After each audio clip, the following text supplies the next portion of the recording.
ఒక విన్నపం. ఎలా ఉన్నారంటే జనాలు ఎంత నమ్మిచ్చేస్తున్నారనమాట. అసలు నమ్మాలా? ఏం చేయాలో నాకైతే అర్థం కాలేదు.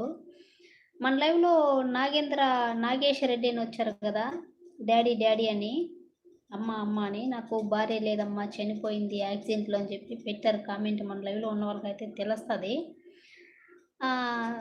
నేనింకా లేదేమో భార్య, పిల్లలు లేదు చనిపోయినాడు పాపం ఒంటరిగా ఉన్నాడు. నా వయసు 61 అమ్మా నన్ను డ్యాడీ అని పిలు అన్నారు. ఒక తండ్రిలాగా నేను డ్యాడీ అని పిలిచాను. దానికి కూడా ఇది ఇవ్వకుండా నాకు వాళ్ళ భార్య బతికున్నా కూడా చనిపోయిందని చెప్పేసాడు తను. ఎంతవరకు కరెక్ట్ అది?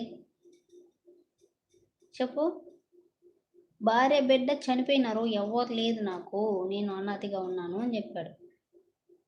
మళ్ళా మా ఆయన నంబర్ తీసుకొని ఫోన్ జేసి చెప్తే, నాకున్నారు చనిపోలేదు అందరూ ఉన్నారు. మరి అలా ఎందుకు చెప్పావు అని అడిగితే